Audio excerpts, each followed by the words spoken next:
Hi everyone, welcome to Kalam IAS. Myself Abhishek Dubey, and today's our topic of discussion will be medieval Indian history. That too pre-medieval का कुछ part, basically Arabic invasion of Sindh देखेंगे हम. ठीक है, इसी तरह इसी क्रम में विल गो फॉरवर्ड और जो important topics basically history and art and culture का होगा, जो या तो याद नहीं रहता या बहुत ही इंपॉर्टेंट है आपके एग्जाम के लिए, 10-10 मिनट का टॉपिक होगा. टी ब्रेक्स पे या कहीं भी आप चलते फिरते देख सकते हैं. तो हमारा डिस्कशन का मोड यही होगा. आज हम सबसे पहले अरेबिक इन्वेजन देखेंगे. बिफोर गोइंग इनटू डीप, हम एक लुक देखते हैं कि पिछले साल यानी सीएससी 2022 में मेडाइवल से कितने क्वेश्चन आए. इफ वी कंबाइन मेडाइवल उसका आर्ट एंड कल्चर पार्ट दोनों को, तो there were some of 8 questions. You can look. ठीक है, आप खुद से देख सकते हैं. तो 8 क्वेश्चन थे. ठीक है, जिसमें 2 करंट अफेयर बेस्ड थे, बट हिस्ट्री के ही थे. करंट अफेयर इनका थीम था, but the question asked, the matter asked was not based on current affair. जैसे सोमनाथ के ऊपर पूछा गया, रामानुजा के ऊपर पूछा गया. आपको पता है कि prime minister unveiled the statue in the same year. Ramanuja के भी और सोमनाथ टेम्पल की मूर्ति का फिर से वो किया था, अनावरण किया था. तो ये 2 क्वेश्चन थे. योग वशिष्ठ ट्रांजिशन पे जो है ट्रेडिशन ट्रांसलेशन पे था, जिसको पानीपति ने ट्रांसलेट किया है. वो पूछा कि किस रूलर के समय में हुआ. एक टर्म फनम से क्वेश्चन आया, जो आपके साउथ इंडियन में कॉइनेज के लिए यूज किया जाता था मेडाइवल पीरियड में. दूसरा है कुलह धारण के लिए आया. कुलह धारण सूफीज्म का वो है. कुलह धारण वो पॉइंटेड कैप होती है जो सूफी पहनते हैं. आर्यदेव, दिननंग और नाथ मुनि के ऊपर क्वेश्चन आया. इसमें पता है कि Nath Muni was the medieval person of 850 AD आसपास के. मंगोल इन्वेजन पे क्वेश्चन आया और करेक्ट द फॉलोइंग पे क्वेश्चन आया. तो इस तरह लगभग 8 क्वेश्चन पूछे गए मेडाइवल से. आपको पता है कि 2012 और 11 वाला सेशन ऐसा था तो कि एक क्वेश्चन, और 2013 में तो एक भी क्वेश्चन नहीं पूछा गया. तो एक थोड़ा डिक्लाइन देखने को मिला था. फिर से हमको वो अपसाइड देखने को मिला है. वी कैन नॉट प्रिडिक्ट कि कमिंग सीएससी में कितने क्वेश्चन पूछे जाएंगे. Might there can be 8 questions और एक आध क्वेश्चन भी हो सकते हैं, but we can not left this thing untouched.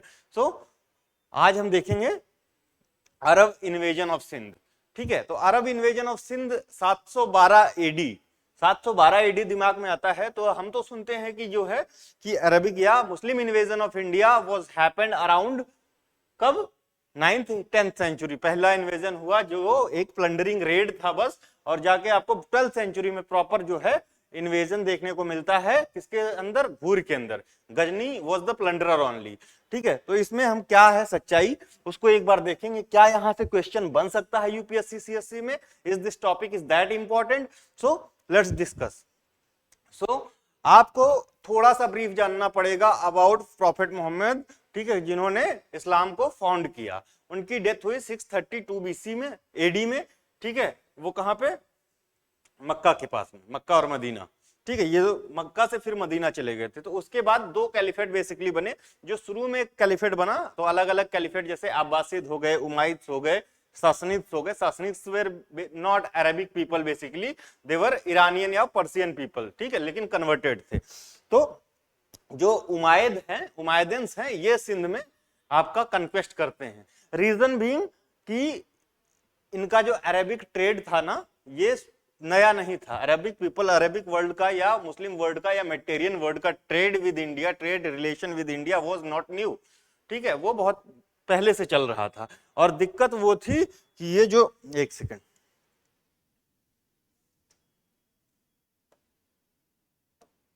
Pen क्यों नहीं सेलेक्ट हो रहा?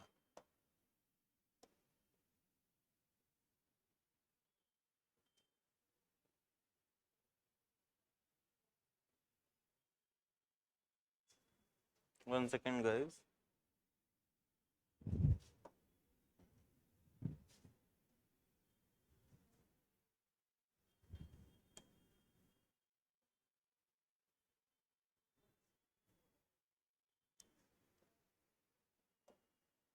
Right. So this region, hope आप लोगों को विजिबल हो, नहीं तो एक सेकंड.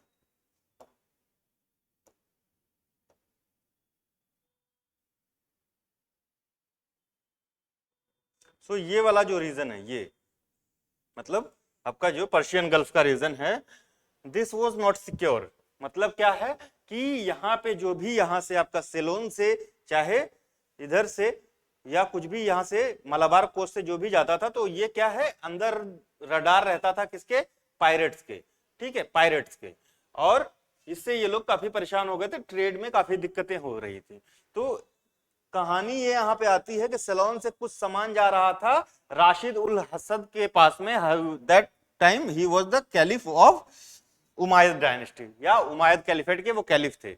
तो उनके लिए कुछ पर्सनल बिलोंगिंग जो सिलोन के किंग थे उन्होंने भेजा था, और ये लूट लिया गया। इसकी रिपोर्ट दी गई वहां से किसको, दाहर को। Dahar was the king of Sindh, ठीक है, एट दैट टाइम। इन्होंने बोला कि मैं कुछ नहीं कर सकता। 3 रिपोर्ट्स भेजी गई, लेकिन वो उन्होंने कुछ एक्शन नहीं लिया, कहें हम कुछ नहीं कर सकते हैं इसमें। तब यहाँ से जो है कैलिफ के जनरल ने कैलिफ से ऑर्डर मांगा, और कैलिफ ने इस ऑर्डर को पास किया। यहाँ पे 3 रेड्स होती हैं लगातार, 3 रेड्स ऑफ सिंध, जिसे तीसरी रेड में 17 साल का लड़का, ठीक है, कौन, मोहम्मद बिन कासिम को भेजा जाता है टू रेड सिंध।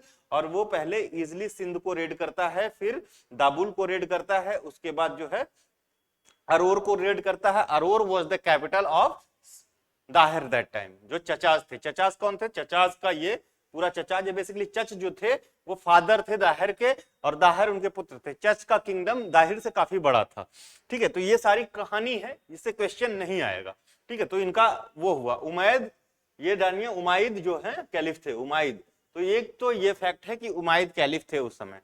बाद में देखेंगे कि उमाइद कैलिफ्स काफी सिकुड़ के रह गए, उसके बाद अब्बासिद्स आ जाएंगे, ठीक है, ससनीद्स आ जाएंगे, और ऊपर जो इधर बाद में ये जो कहानी है ये बाद में बताएंगे जब आपको हम घुरीद इन्वेजन और गजनी का इन्वेजन पढ़ाएंगे तो, ठीक है। लेकिन यहाँ पे ये चीजें हम समझ लिए कि कैसे इन्वेड किया इसने, ठीक है। ये डिटेल हमको कहां से मिलता है, ठीक है, डिटेल कहां से मिलता है कि ये इन्वेजन हुआ था या इसके बारे में कुछ पूछा जाए। जहां पे यूपीएससी आपसे खेलता है वो पॉइंट है कौन सा, कि कौन सी बुक है या कोई सोर्स है क्या उसका। तो कोई ऑथेंटिक सोर्स इस तरह से नहीं, उस समय का जो डॉक्यूमेंट था अरेबिक मैन्युस्क्रिप्ट थी वो लॉस्ट हो गई है या फ्रेगमेंटेड है, उससे इंस्पायर होके एक बुक लिखी गई है, उसका क्या नाम है, चचनामा,